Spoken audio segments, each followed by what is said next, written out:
This is a short story by Diana Weeks. Stealing marshmallows. The first thing I taught my new brother, Bubba, was not to ever tell a tale. I was 5 and already doing forbidden things, like eating marshmallows straight from the box, while Mama hangs the wash on the backyard clothesline. I had to pull out the bottom kitchen drawer and stand on the edge to reach the second shelf in the tall red trim closed door cabinets. Then I could get to the delights, 24 puffed, powdered, sugar-coated confections.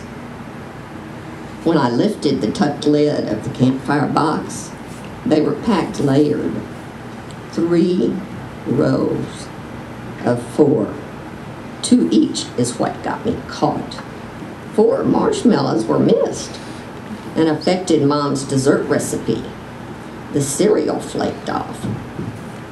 Marshmallows were only purchased to make Daddy's favorite Rice Krispie treats.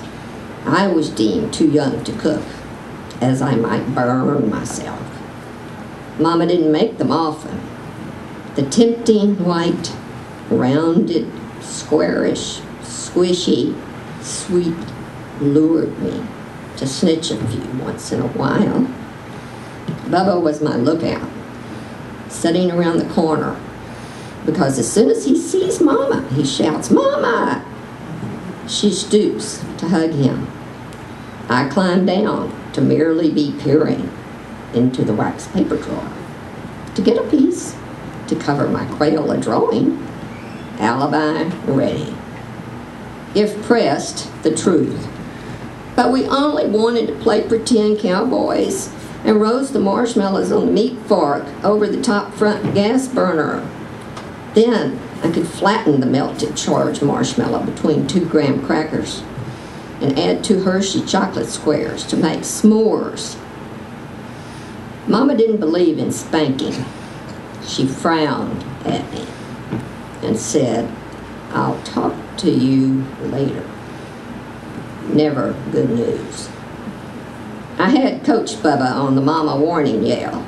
I would clap when he did it as a baby until it became a habit Mom loved.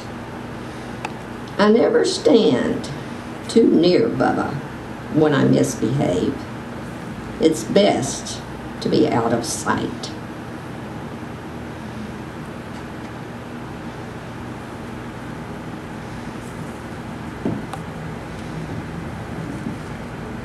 This is an adult story by Diana Weeks. Stubbornly romantic. Ed Daniel had a photo on Craigslist with a plea. Grandfather looking for woman who knows who Sinatra, Crosby, and Benny Goodman are. And there he was, in a black tux, toasting the viewer with a glass of red wine, artfully held just below his black silk bow tie. I like his looks, I told the friend teaching me how to use my new computer. Ed's web-recorded age was listed at very near mine. Answer him, the friend dared. I'd heard many stories of meeting soulmates online. I replied with 3 general vague lines. No, he wants to know something about you.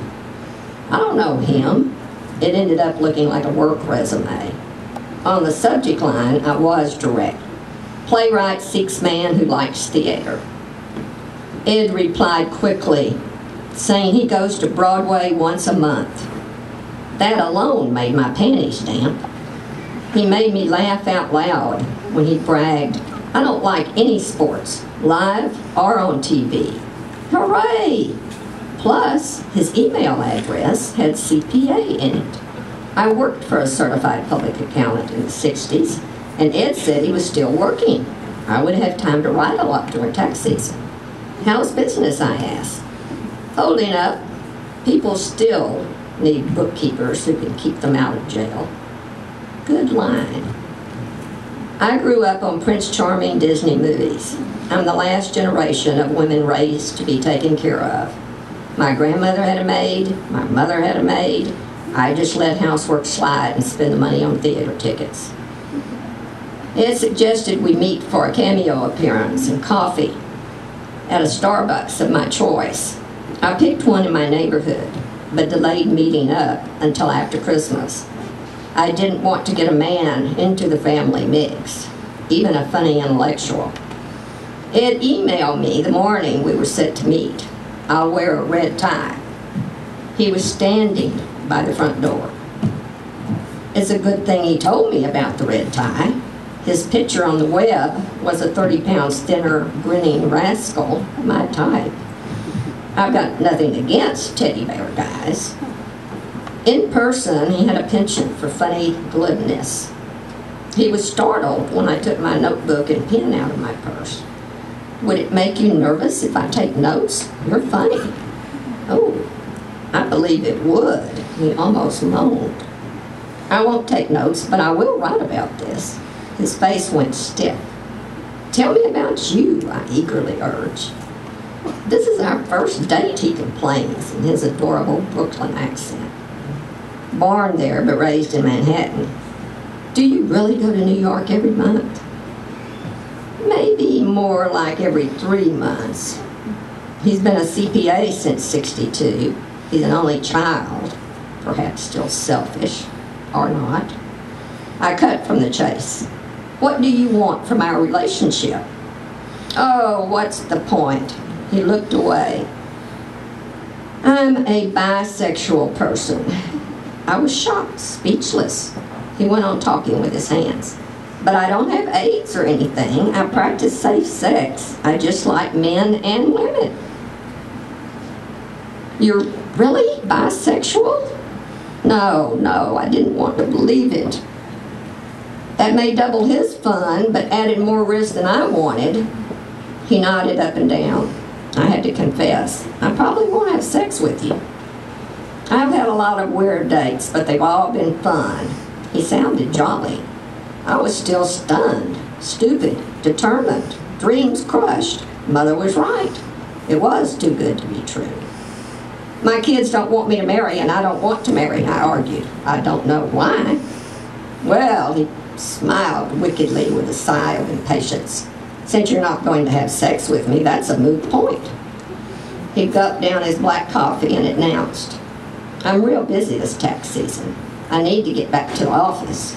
And he gets up and throws words over his shoulder, like he doesn't really mean them.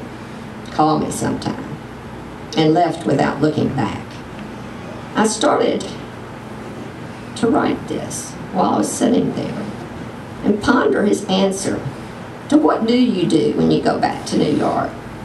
Walk. I love to walk.